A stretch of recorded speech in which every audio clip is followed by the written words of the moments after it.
Welcome to the EMT Pro podcast, where we deliver relevant EMS content from the field in the classroom each month. Each episode of this podcast can get you 1 full hour of CE through our partner, emt-ce.com, so head over there for more information. I'm your host, Steve Williams, and with me is Dan, Holly, and Dr. Selbak. Guys, welcome. Say hello. Hello. Hello. Thanks for having us. Hello there. So we're talking about a not-so-fun topic today, but something we all have experience with, and it's violence in healthcare and EMS. And so want to kind of have a roundtable discussion about our experiences, both as healthcare workers and EMS providers, and want to also acknowledge the fact that this is a tougher conversation to have because we kind of, as we've talked about before we started recording this, we all have a history with it on some level. Which we'll share some of our own personal stories. But it's also really difficult to talk about because most of the issues we deal with are caused by people who are also going through some pretty horrible stuff. Addictions, mental health disorders, all sorts of things. And so trying to hit this from all sides, we want to talk about, obviously, the violence against healthcare staff that we've experienced and heard of with our coworkers. We've got some self-harm stuff to discuss, and then also looking at it kind of sort of from the patient side a little bit with what they're going through that makes them aggressive and exert aggressive behavior. So I was thinking, Dan, why don't we have you share your story, because yours is from quite a while ago. But oh, wow, Steve. When were you born? Yeah. I was born in 1985. Oh my gosh. So this was prior to that. I'm kidding. Since Dan is in retirement, we're going to be using him as our liaison for the history of healthcare and EMS moving forward. Back when they had the old horse-covered wagon out there with a big cross on it. Yes. All right, so back in the early 90s, I worked at a private ambulance company. We covered an area of the town that wasn't the best part of town, and there's a lot of drug use, a lot of violence. We were dispatched on a low-level call, something like a sick person or dizziness or something like that. So we get there first. House is dark. I should have, I was new, so I really didn't think anything of it, but I should have thought something about it at that time. We walk in, and there's all these gentlemen around, and they're doing drug stuff, and we're being directed to the back room while they're yelling at us. And once again, I should have just backed out, but we were suckered back into this back room. We go back past this bathroom where they'd put the patient who had overdosed on heroin. And back in the day, they'd throw him in the bathtub and put ice on him, and that was their treatment. That was their Narcan at the time. Trying to it didn't work. He was still unconscious. So we're in this back room, and these two guys were in there, and they started asking us why we were there, getting pretty heated, and we didn't have the radios at that time where we could push a button and the world would come. And so I don't know, I said, okay, maybe we should just leave. And the guy just lunges towards me and he hits me, and I'm not the biggest guy and I'm not the manliest man, and okay, I was in a fetal position on the ground as he was beating me up and putting me in a headlock and got a kick in my ass. And time passes, and finally the police get there, and they break it up. The guy ended up dying in the bathroom. Had a bloody lip. What was your partner doing at this point? Were they running out to the radio? I don't know how bad they got. They didn't get as bad as I did, but they still got beat up. Oh, okay. And that's how it went for me. I learned. That was my first year of EMS, and so I thought, wow, this is going to be amazing. I mean, we're laughing, but at the same time, man, that's horrible. It was horrible. What kind of response did your department have to that? Nothing. I mean, it wasn't even reported. Yeah. We didn't say anything about it because we don't do that. And that's part of what we want to discuss today is unfortunately, our industry has really normalized, unless someone is critically wounded, it's kind of expected that occasionally you're going to get scrappy. Occasionally you're going to get, often you're going to get verbally assaulted. Mm-hmm. And especially female staff sexually, the amount of sexual harassment is absurd. And some of the stories that Holly was saying and some of the other nurse friends that I have that have shared stuff with me, it's like, they did what when they were in their hospital bed? Like all these things that just never occurred to you because we're, in EMS, we don't really think about the in-hospital stuff. And it's so messed up. But there's like an underlying acceptance for violence in our profession. Yeah, just part of the job. The threshold is so high for it to actually be an issue. Yeah. Right. That's what always astonishes me. Yeah. It's just not all of us in pre-health EMS and specific. I think particularly like in EMS and in the emergency department, right? People's tolerance for abuse, is fairly unacceptable, honestly. But it's just kind of how it is. Yeah.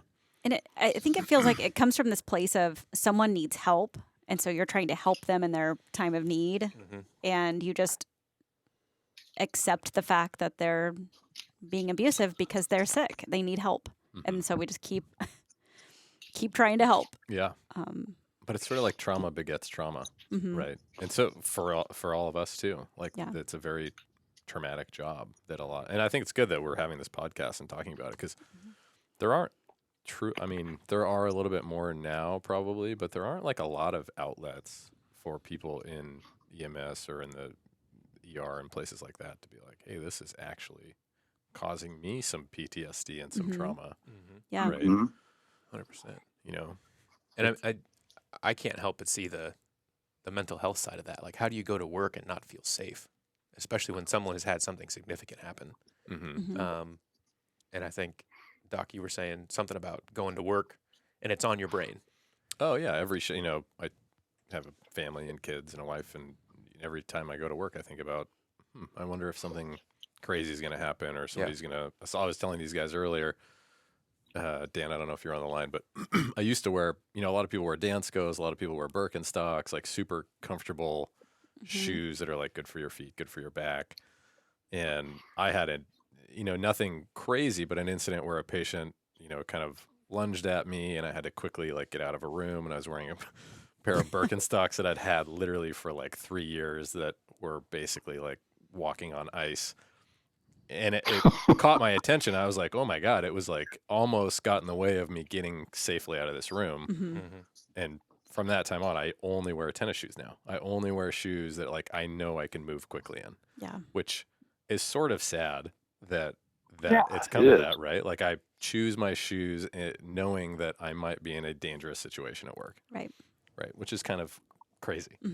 It is. I always had, like, depending on what section of the ER I worked in, I always had an exit plan, which is kind of weird. And now that we're sitting here talking about this, I'm realizing that probably wasn't normal. Yeah. But I always had like, which door would I go out of when someone comes through the front door, because someone will. Yeah. And that's kind of a weird thing to think about when you go to work. I bet, our kids probably think about it when they go to school. Yeah. Unfortunately. Yeah, and I think it carries beyond, like, I find myself thinking about things like that. I was sitting at my kid's basketball game the other day and looking around for exits because it's like so ingrained in you because you're working in this traumatic environment. Yeah. And I think a lot of us don't realize how much that impacts. Like, it's kind of sad that I'm in a second grade basketball game.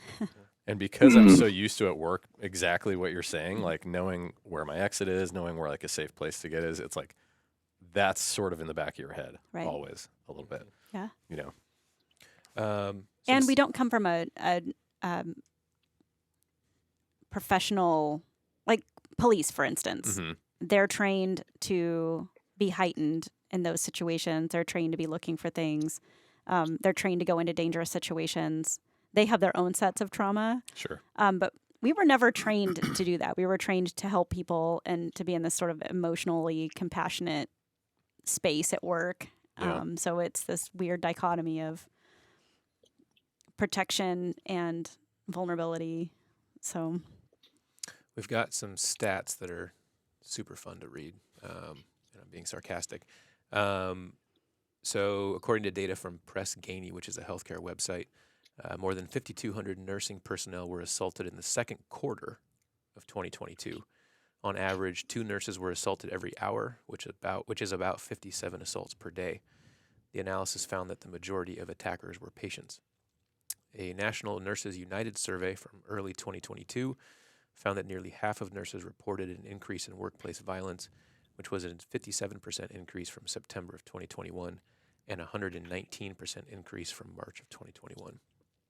Wow. And so that's only the reported ones. that's only the reported stuff. And as we're talking here, I mean, of all the stuff that I've personally been a part of, I can think of one thing that was reported to the police. And there's probably dozens for every time. And so I think the data is always going to be skewed. But of the reported stuff, there's a staggering increase since COVID.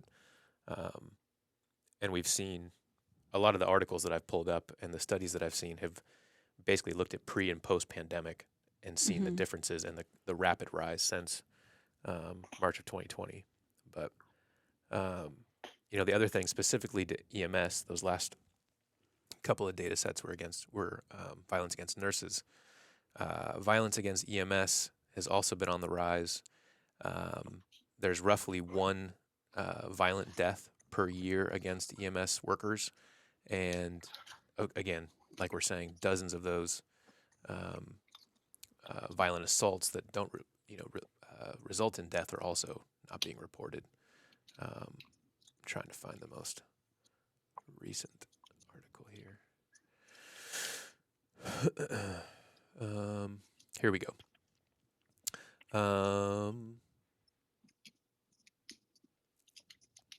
2002 article, so just kind of give you some historical perspective, found that there was on average a fatal assault every year against EMS professionals in the U.S. alone. More recent research shows that there are on average over 400 serious violence-related injuries among EMS personnel every year in the U.S.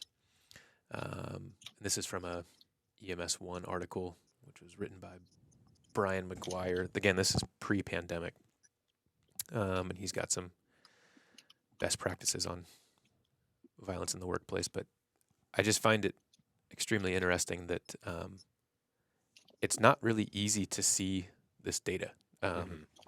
So much of it goes unreported, and I think a lot of it goes unreported because we have normalized that violence in the workplace, and it hits on a lot of different areas, but pretty crazy. Yeah, and is there a reporting system for it? Like Right. we might report it to our employer, who then is there like a national database for violence in EMS? I don't know that, but there should I don't be. know that It'd be either. an interesting.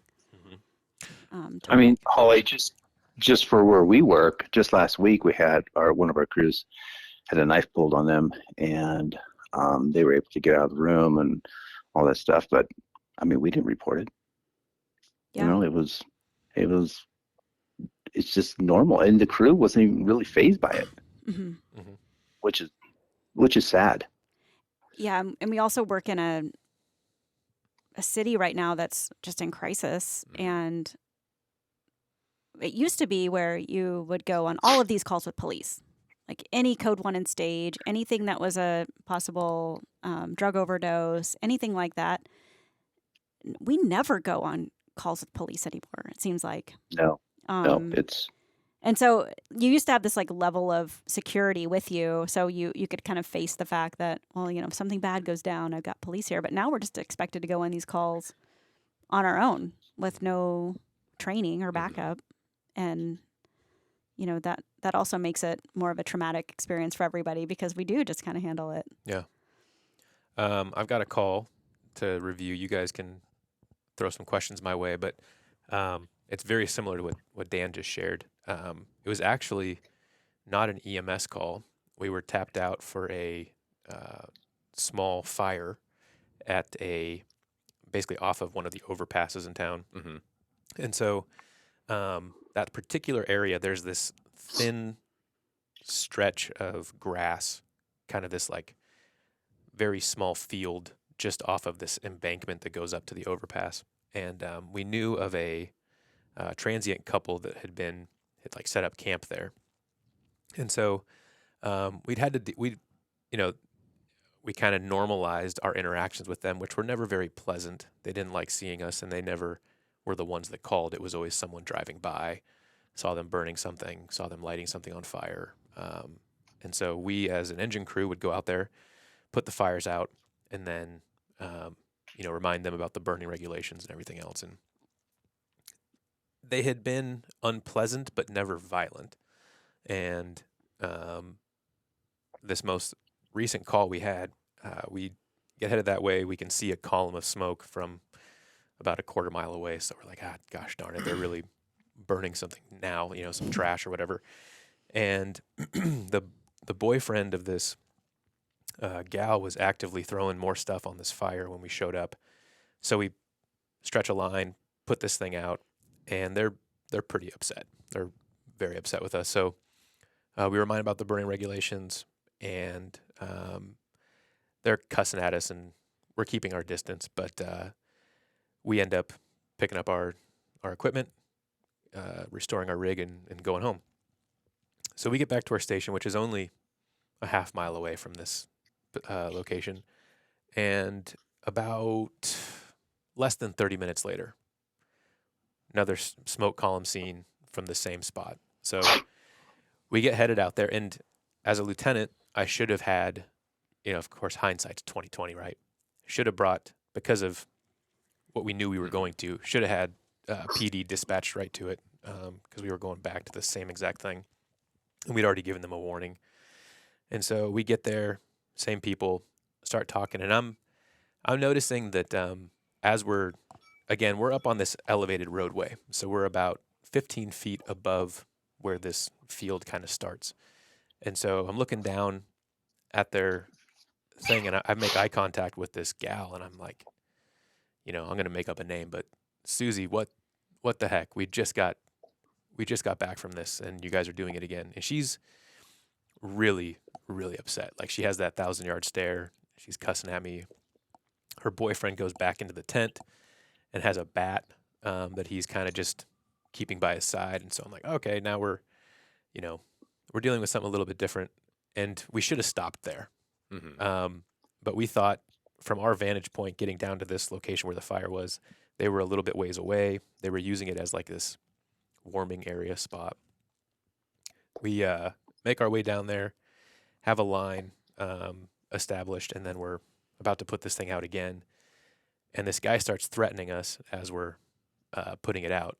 And so call for PD at that point. And I'm trying to talk to the woman and talk her down, who's now walking towards us and is very upset. And dispatch is trying to talk to me. Hey, do you want cops, code 1, code 3, lights and sirens or no lights and sirens?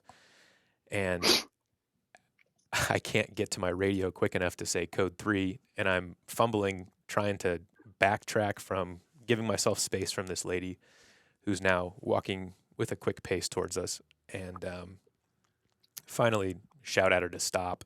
And she stops for just long enough to pull out a knife, and then is waving it at us and cussing at us and everything else. So can finally tell dispatch at that point, code 3.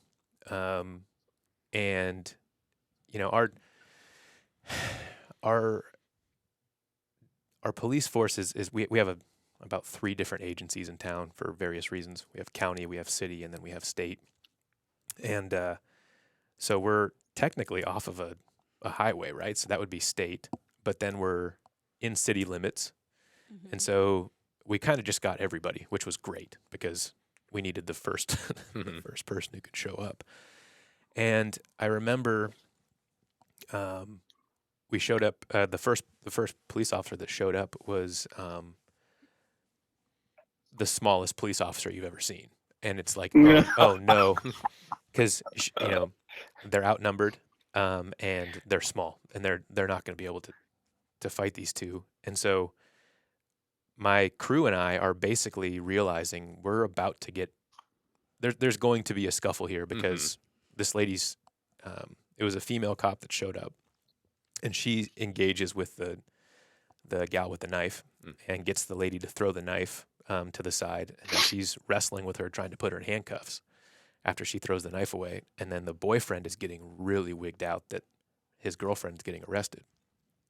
And so he starts moving towards the cop, and we're trying to intervene, getting in between him.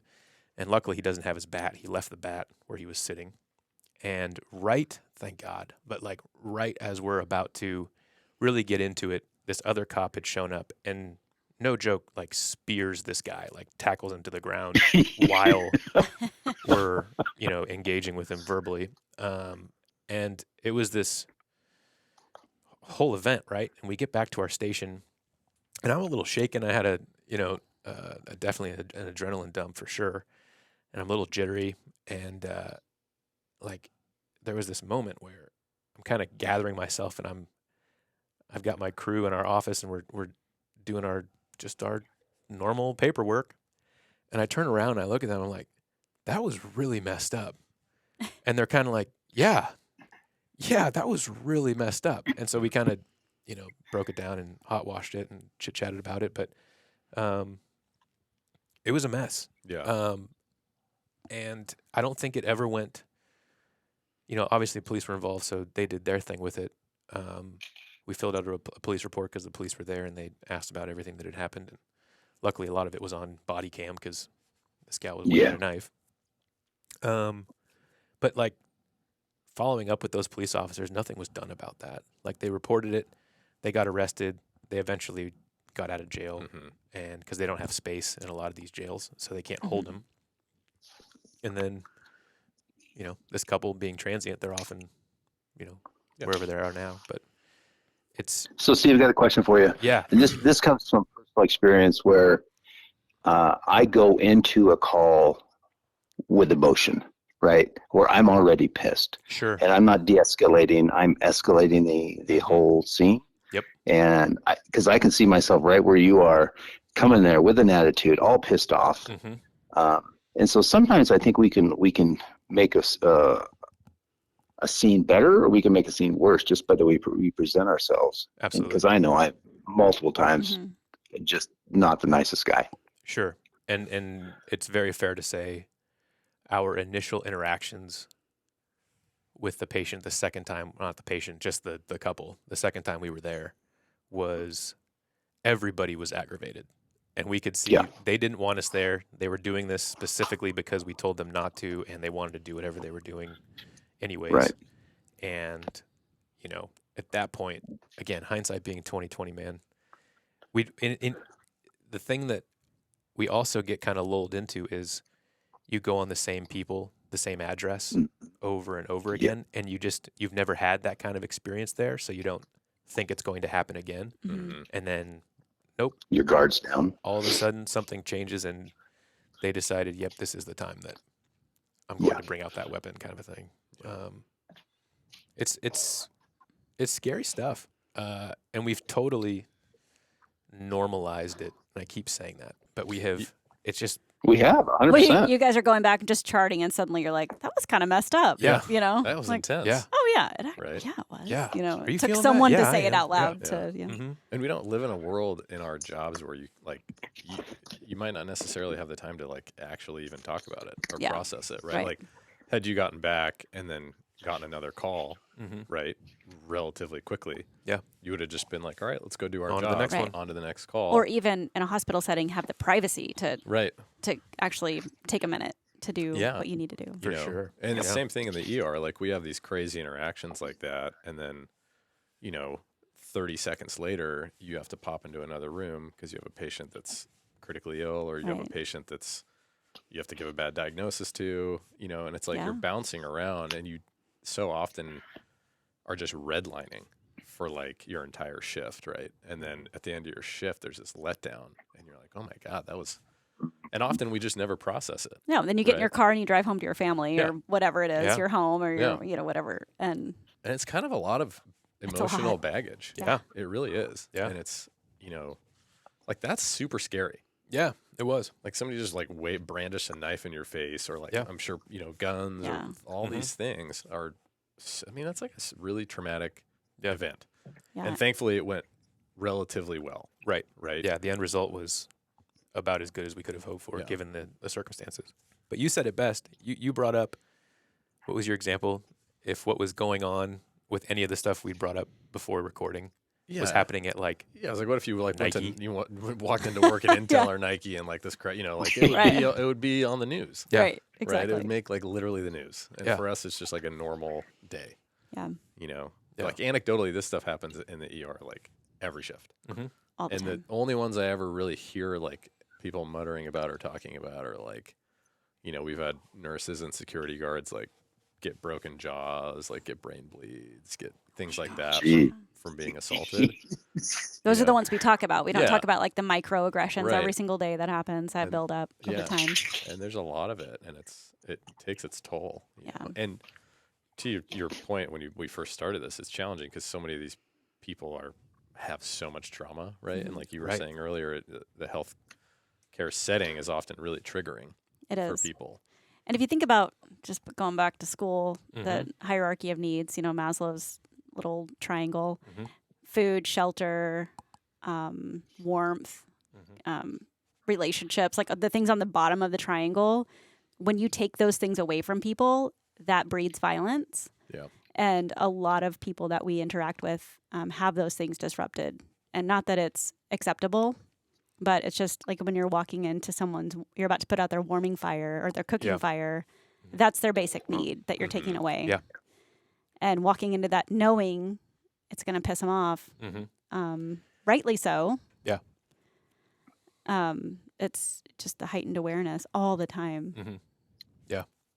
We've wafted as a city back and forth between what we allow and what we don't allow. And that hasn't made it any better because we're changing the rules all the time. And so as someone who's experiencing homelessness, they're saying, well, last week I could do this. Yeah. And you're like, yeah, I understand, man, but it changed and we've got to, follow the rules. And I would say that event changed the way that I approach those calls.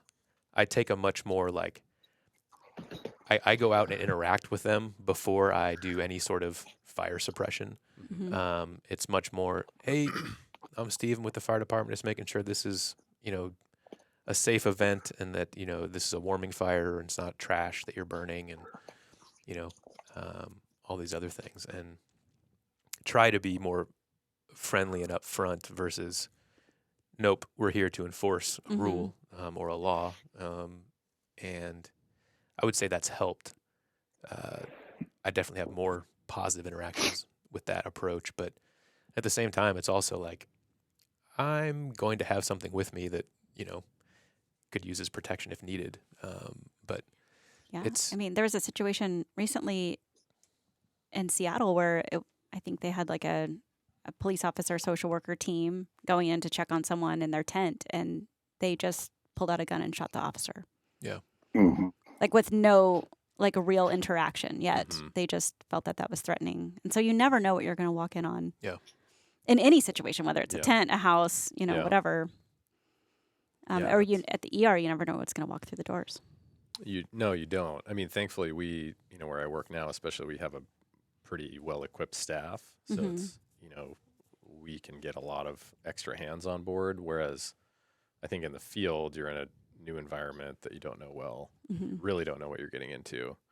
And you might, like for you, be waiting for backup. When I was working in more of a critical access hospital, it's like that sometimes. Middle of the night, it's me and two nurses. Yeah.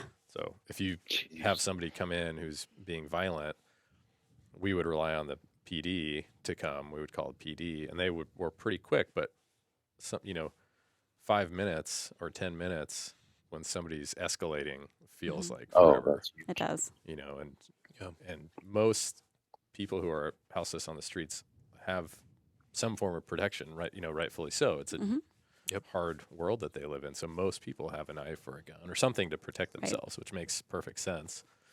But it's scary. It's like, it's a scary.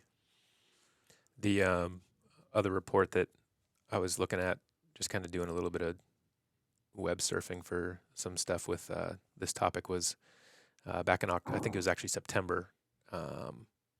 There's an on-duty EMT at FDNY that was stabbed to death in Queens while she was on break. 25-year veteran Allison Russo Elling was working at her EMS station when she went to get food. Suspect stabbed her numerous times before fleeing the scene and barricading himself in his nearby residence. The FDNY Commissioner Laura Kavanaugh called the incident barbaric and completely unprovoked. To be attacked and killed in the course of helping others is both heartbreaking and enraging for our department in ways I cannot describe. She served the city for 25 years, was a World Trade Center first responder. She was cited multiple times for her bravery and her life-saving work, and she was absolutely beloved on this job. And she was noted as the 1,158th member of the FDNY to die in the line of duty. But, Jeez. I mean, this stuff is happening, and there's articles if you search for them, but they certainly aren't provoking enough to make headline news a lot of times. Because, and I think, again, going back to it, part of it's because we've just become so used to it. We're like complacent and normalized to this kind of treatment and behavior. Yeah.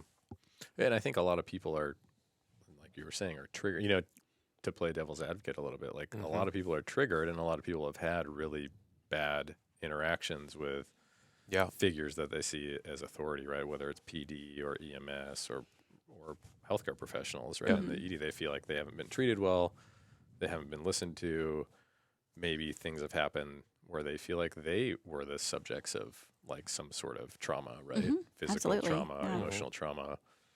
And so I think it's just this heightened, it's this heightened environment on both sides that hopefully you can de-escalate, but sometimes you can't. Yeah.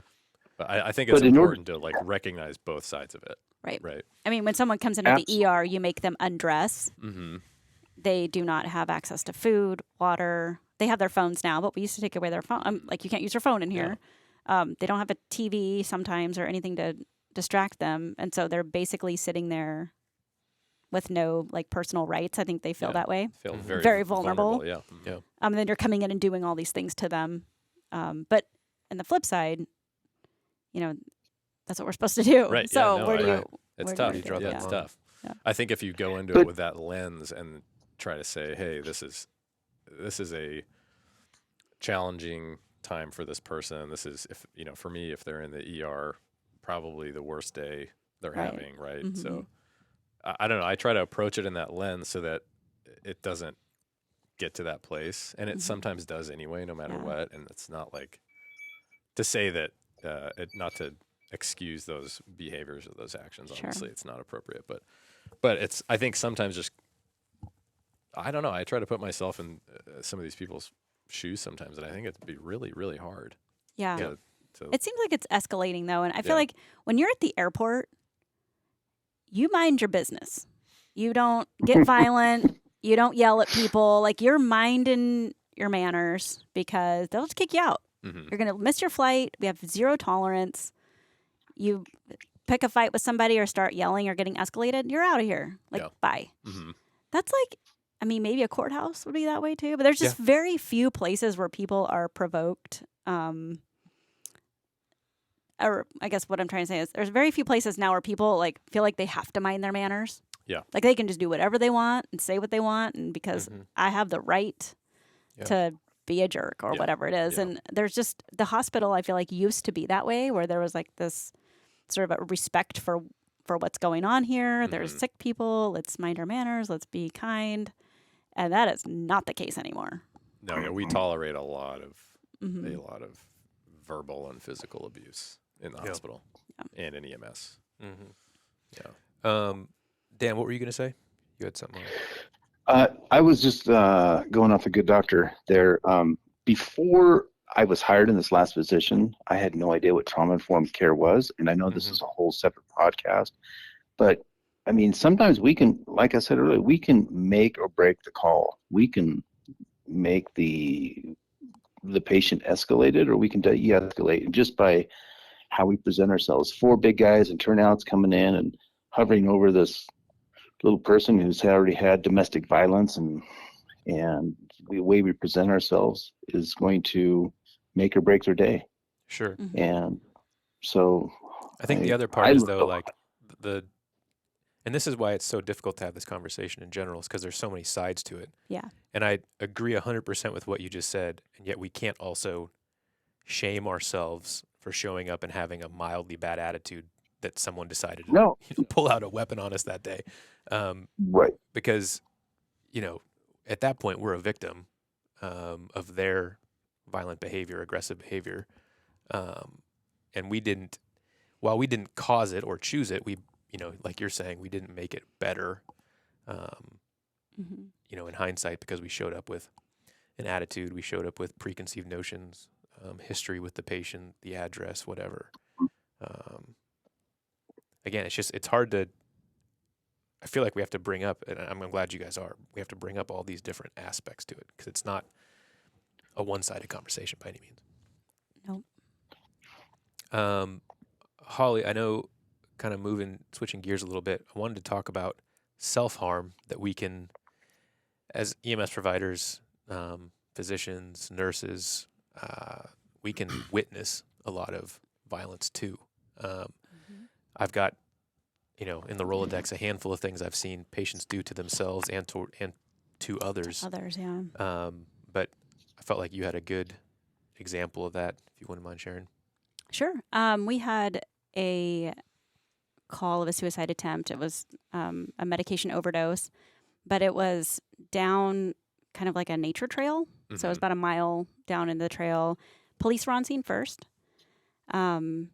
They woke this person up, and he had made it clear that he was trying to commit suicide, and he took a bunch of pills. And as protocol then, I don't know if it's the same these days, but it was to sort of search the person, make sure they don't have any weapons.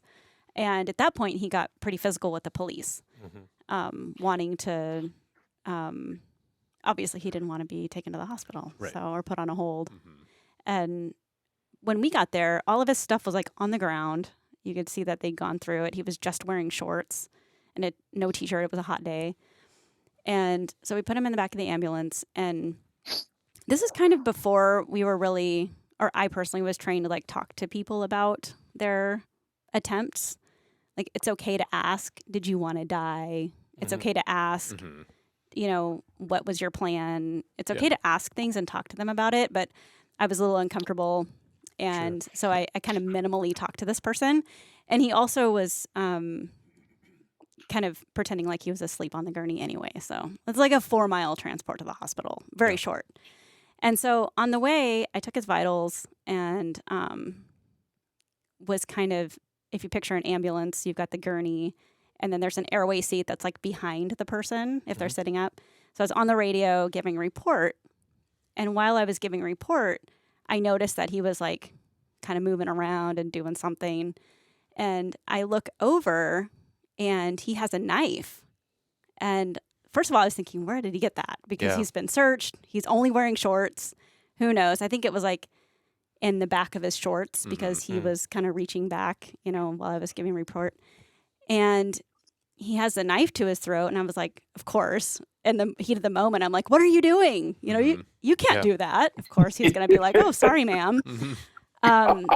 So he slits his throat right in front of me. Yeah. Wow. In the ambulance. But, and it's kind of a smaller knife. And so I tell my partner, I'm like, go code 3 to the hospital. So we get into the ambulance bay, and he's not like unconscious or anything. He's ready for a fight. Yeah. Because he wants to finish the job. Right. And, you always think like, well, I would just like leave the scene and keep myself safe. But instead, I tried to wrestle the knife away from him, which was, in hindsight, of course, stupid. But in my mind, I was like, well, I can't let him finish this job. And he was small too. So I thought I could take him, right? And of course, I was like 110 pounds at the time. So I tell my partner, I'm like, call security. And we're sitting in the ambulance bay. No one comes. Wow. And we're like, the ambulance is rocking back and forth. Like, we're in kind of the throes of something. And I'm not an MMA person. Me out right now. I know. I am so wigged out. Keep going. I know. Holy and so cow. I'm like, call them and tell them what's happening. Of course, my partner doesn't want to, like, I think she's not knowing what to do. Should I go back there and help? Yeah. Should I stay neutral and be like, the medical person? Anyway, so finally, like 5 minutes had gone by. Like, I'm sweating at this point, and really just trying to because I feel like if I let go, like he's going to jump on me and that's it for me. Yeah. So anyway, finally a nurse comes out who to this day I'm like, you saved my life, but he like flings open the doors and like in slow motion jumps on top of this person. It took 7 people to hold this guy down. I don't know what he had taken, but it was he was strong. Yeah. So we roll him into the ER and of course he gets paralyzed and intubated. And of course I had to do the transfer to the trauma center because I'm already there. Right. Oh, this was not a trauma hospital. So then you had to trauma activate him. It was not a trauma hospital. But he did do some damage because it was like squirting. I'm surprised it lasted this long. But anyway, long story short, we get him up to the hospital and they save his life. And anyway, I was thinking after that, like I'm sitting there thinking, those cops screwed up. You know, of course, it's not their fault, but it's kind of their fault. They're the ones who searched him. And so I have this false sense of security that I'm safe. You know, he tried to overdose with pills. Yeah. He's probably not violent, you know, these things. And turns out that was not the case. I totally let my guard down, even though he had been violent earlier. But he was, you know, behaving for me in the back of the ambulance. But it is traumatic, though, to see not only someone do harm to themselves in the moment. I feel like as EMS providers or, you know, working in the emergency room, we're so used to seeing stuff after it's happened, and that's totally fine for whatever reason. Yep.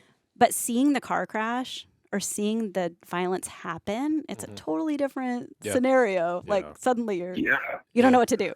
Right. So anyway. Similar but different. I watched a guy at a restaurant start having a stroke.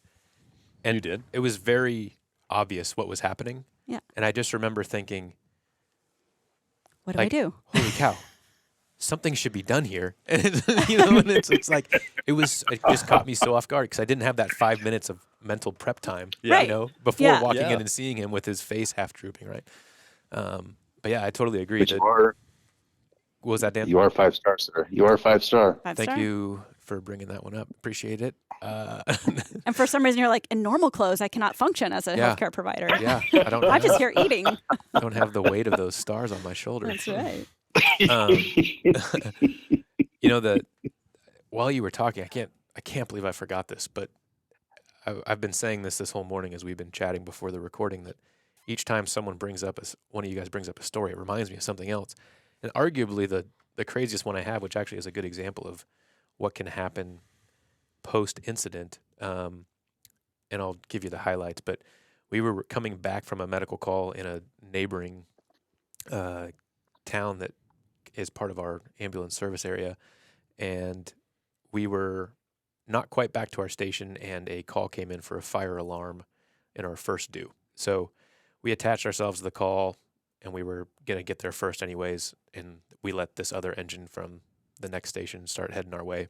And we were going to try and cancel them as quickly as we could. We pull in, and we're hearing this fire alarm it was like a smoke detector going off, and we couldn't figure out where it was, but it was odd that we could hear it in the parking lot. We're like, oh, that's strange, and it's kind of echoing, you know? So about the time we realize, oh, this is a smoke detector in a trash, like in one of the the dumpsters, big construction dumpster, and it was thrown in there and it was going off. And so we're like, oh, that's why. And so we're kind of smoke detectors inside them. No, it was when they got rid of. It was debris that had been thrown in there. Yeah, I see. Yeah, like, that's what? funny. That was so adorable, Holly. So we're kind of having this ha-ha moment. Cancel the engine, and about 2 minutes later, we're getting stuff back. This woman is sprinting for her life around the corner of this apartment complex. She's barefoot and she's screaming for someone to help her. And I mean, it's like something out of a movie. Like you can't, I don't know how to paint the picture other than this woman who looks like she's seen death in the face is like running as fast as she can. And right as she kind of makes it into this apartment complex, there's a car peeling into the parking lot, and this woman is now beating down the door of this apartment, like screaming for this person to let him in. And now we're watching this guy pull in, get out of his car, and start running towards her.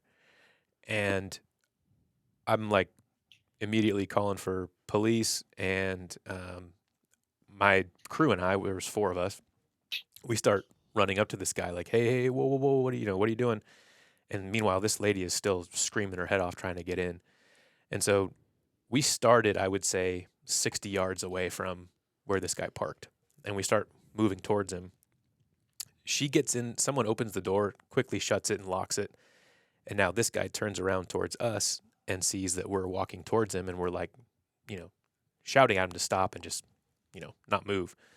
And the whole time I'm going, like, what is happening right now? Like, this is so unexpected. And it's kind of happening in slow motion. Well, this guy is obviously not listening to us, right? Gets back in his car and starts trying to hit us with his vehicle in the parking lot. What? So we're ducking in between parked cars, behind trees, and I'm on the radio trying to relay to dispatch, like, this dude's trying to hit us with his car. Yeah. And he eventually, he like gave each one of us a turn trying to hit us, and then makes his way out of the parking lot and peels off. Around that time, the fire engine that I had canceled shows up with more people, and then about 5,000 cop cars and everyone else, our battalion chief and a bunch of other people show up. And I'm trying to relay to the police, this is the vehicle, this is what the guy looks like. And they went and found him and arrested him. So then we go back to the apartment, tell them this is the girl that we saw running and blah, blah. She gives her statement. So this guy gets arrested, and I'm, obviously we're all shaken up a bit, right? Like, this dude just tried to hit us with his car. Yeah. And we get back to the station, and I'm arguing with my crew that we need to file, like, there was the option of pressing charges, and they didn't want to do it. And I'm like, guys, like, this is a bad guy. Like, this is a bad dude. Yeah. Who knows what he would have done to that girl? And had she we- probably won't press charges. Right. And I'm just so like, guys, well, there's paperwork and there's this, No, and I just good want to go question. home. I don't want to deal with this crap. This is bogus. This is just kind of our job, is what I kept hearing. So I push it further, and I'm like, hey, we got to do this. And they finally are like, begrudgingly, like, fine, whatever. So press charges, fill out all the paperwork with the police officer that meets us back at our station, go through that whole process. And I almost wish we had a cop to kind of walk us through what Yeah. that looks like on their end, But court date gets set, and we had to give a statement. And since it was COVID, there was no, we weren't going to go in person to court. And they didn't do a virtual thing. This guy just showed up and pled out. But he got a fine, and that was about it. And basically, he was ordered not to have any contact with myself or my crew or the woman that was involved. Oh my gosh. And then- Which is kind of crazy because that's like essentially assault with a deadly weapon, right? He's Like, literally yeah. Like, Like trying to attempting hit us. to Yeah. hit you. like and I'm attempted murder. stunned. Like, there Yeah. was no, and I'm sure this frustrates police officers to the nth degree I'm as sure, well. yeah. Mhm. But like, this dude, there's very little recourse. I'm sure he has a mark on his record now, but Mhm. there's very little recourse to. I mean, he's not in jail. He's Mhm. living his life, doing Yeah. whatever he does. But Running people over. yeah, it's craziness. I can't believe you forgot that story, Steve. I know, and you guys keep talking. I'm like, oh my god, that happened too. Oh my god, I can't know, remember. like, oh, shoot. I filed these things away. It's crazy. Yeah, absolutely insane. Just file them away now. You know, This is like another- your therapy, this is Yeah. just a Right, no, therapy this is session. my- This is it. Catharsis here. Yeah. Another, speaking of like witnessing violence, is even someone assaulting someone else or yelling at someone else, or like you said, smoking fentanyl in the bathroom or doing drugs in front of you. A lot of times, especially if you have a history of maybe some drug use or maybe you're in recovery, that could be another reason. Mm-hmm. It's just another form of violence against you too, or Mhm. witnessing violence or things like that. Mm-hmm. It comes in so many forms. Oh, and Yeah. it's so challenging. I mean, there are countless patients I could think of that like really needed to be in the hospital, like should not be leaving, that, went to the bathroom and smoked some drugs or shot some drugs. And it's like a very strict policy in the hospital. Like you can't do that. Yeah. And, that ends up usually they'll usually leave. Right. Or, well, and I'm sure that creates a whole. And I mean, it's really hinders their care. Yeah. I mean, like I can think of a couple examples where I'm like, oh my gosh, like this person should not be leaving right now. Right.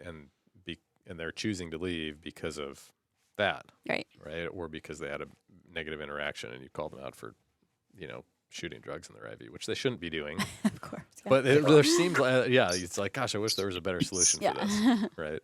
Yeah. Yeah. It's a challenge. I think maybe we're also kind of unveiling why we've normalized it, because we're so aware that very little is going to be done. And I don't know what needs to change for that to happen, because I know, like you were saying, Holly, that they have at some of the hospitals you've worked at, sheets of paper in the bathroom that outline what violence against healthcare workers looks like. Even in every single patient room and in the waiting rooms. This is a felony to assault a healthcare provider. And then there's like the MOAB trainings and de-escalation trainings, and then there's reporting systems, but like very little is actually being done about it. Yeah. And I think to your point earlier, like almost all of us that went into healthcare, I think I could probably safely say all of us that went into healthcare, whatever form that is, went into healthcare because we're trying to help people. And like that's our ultimate goal. Like none of us went into this profession thinking, oh, this is going to be a profession where there's like, I need to learn how to not be assaulted verbally and physically. And it's just like not the personality type typically that goes to these fields, right? We're like helping people that like to help and caring people. And those are also the people that are willing to sort of take abuses, right? Because they're trying to do their best job to help people. And I think that's been lumped into this job a little bit of like, hey, this is part of the job. This is part of our personality. Like we're here. Yes, these things sometimes happen and it's not okay, but it's like become normalized. Yeah. Now they're happening not just sometimes. Yeah. They're just happening all the time. Right. Yeah.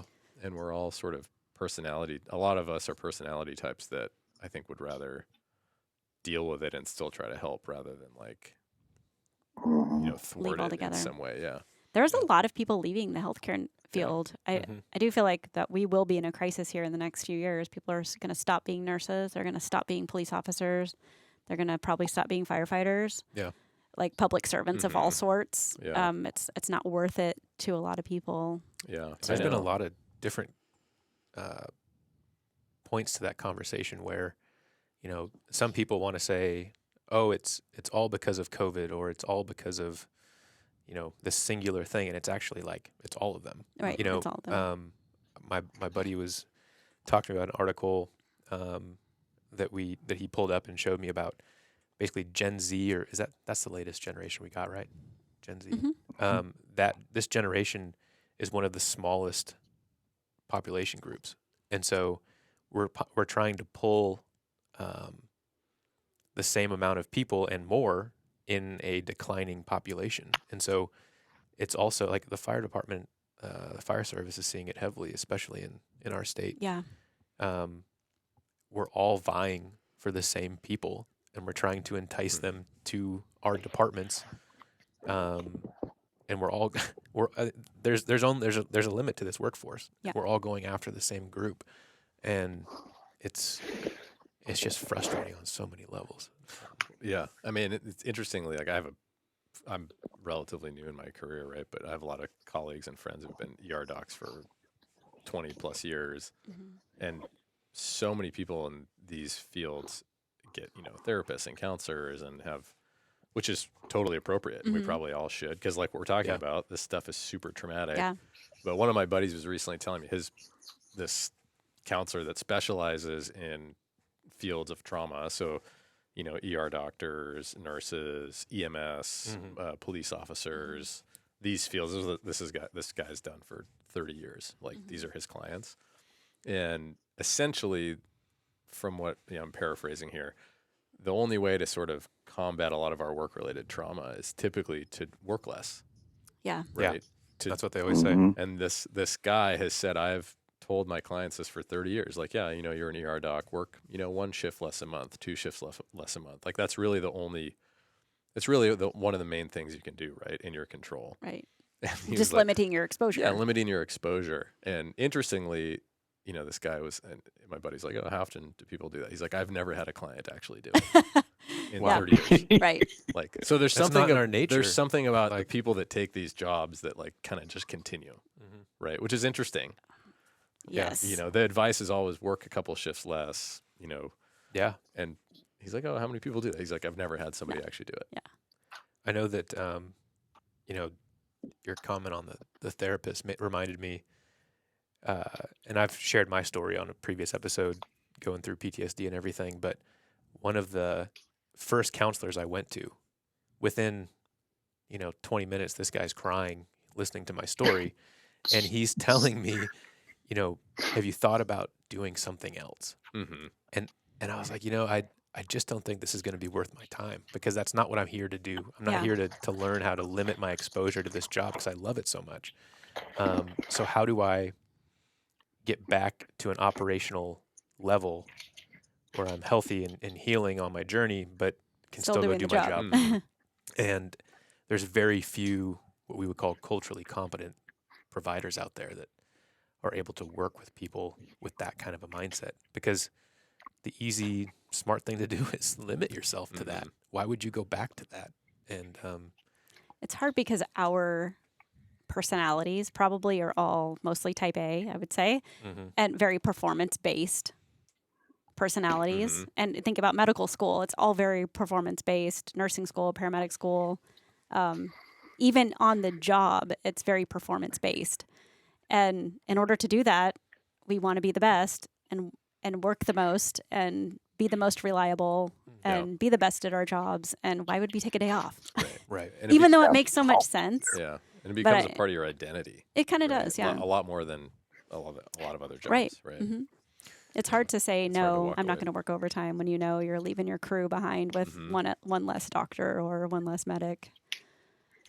So before we close this chat, I wanted to get into just some recommendations that are out there in EMS land and healthcare provider land on what to do, how to prepare yourself for because this stuff is going to come up. So it's how do you prepare for that? And so obviously, like we always preach on every episode, follow your local protocols for this kind of thing. Sometimes I would say more progressive agencies have policies and procedures on how to handle this stuff, and they actually provide training on self-defense and things of that nature.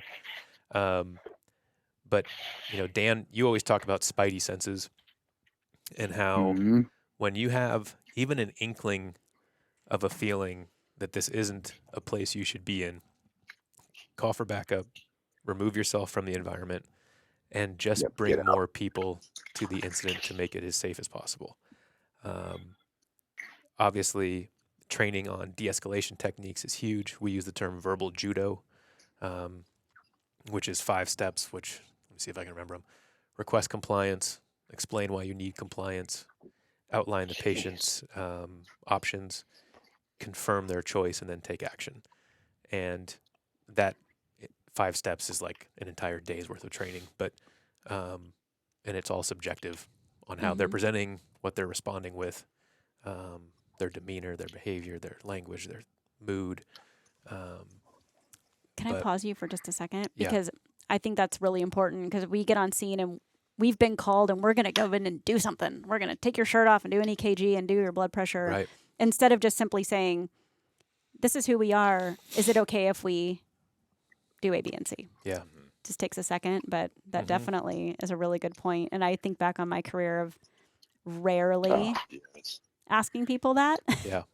I mean, you're talking to them, but you're not just getting their consent to Yeah. actually come in and start physically touching them. Yeah. And verbalizing what you believe they want you to do is huge too, because that can also clear up any True. misconceptions or inconsistencies in what they're actually saying. And I think just painting a picture that they can understand of what is it exactly that's going to be happening Right. in the, you know, like this And is what, sometimes you're simultaneously doing Right, it because yeah. they're really sick. Mhm. Yeah. And I think kind of going, along with those spidey senses that Dan preaches is maintaining situational awareness, right? So making sure that even though you've been to that address 15 times and you've seen this lady, this guy, this couple, 1,000 times before, not letting down your guard so much that you forget some of the basics, which is, have your radio on and nearby, have your crew in a position to get out if they need to, and remembering to train on this stuff because, like everything in our job, it has an expiration date, Mhm. and it tends to just fade the more time we allow between courses or classes or refreshers. I mean, the other thing I'll plug too from a more of personal emotional standpoint is it's so helpful having peers and especially like mentors Yeah. that have been doing whatever job it is that you do longer than you and have seen more than you and that you can kind of like reflect with and use as a sounding board. Like that is, and for me, that has been so helpful. Like being with a group of docs that I trust and have a lot of experience. And when bad things happen, you can just be like, just sit down and talk to them and be like, oh yeah, this, like I went through that X, Y, or Z. It's just, I find it to be, That's huge. so helpful for, And anecdotally, that's helped you. yeah. But research does show that having that peer support, it really is a thing. Like Yeah. the storytelling, that's actually therapy that you're going through. Yeah. Even though we do it just naturally, Right. I think that's it's really important to have that. Well, I think so many of our stories that we're like telling now or that we experience every day are not stories that you want to go home and tell at the dinner No, table, right? you do not. They're sure. not, It's they're traumatic to listen to They're them. traumatic to tell. They're traumatic to listen to, it can feel isolating, Yeah. right? If you're like most people come home from work and they can talk about their day of work with their partner or a friend or whomever.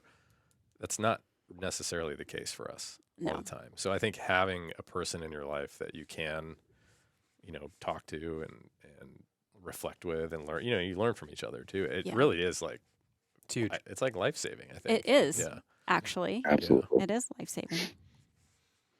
That's awesome. I love how so much of this stuff comes back to Brenda and all the stuff we learned from her. Mhm. We got to have her back on. She actually said that having a person you can talk to or knowing you can call at any time actually reduces the risk of suicide. I have no doubt about that. Absolutely. Yeah. Well, let's leave it there. That's why I've got Dan on speed dial. That's why we got Dan on speed dial. Yeah. Dan on speed dial, who's not in person today. Yeah. Who will Oh gosh. give lots of guilt and grief to. Well, cool. Thanks for chit chat about this. I know that some of these things aren't always fun to talk about, but appreciate your guys' take. And for those listening, we will catch you on the next one.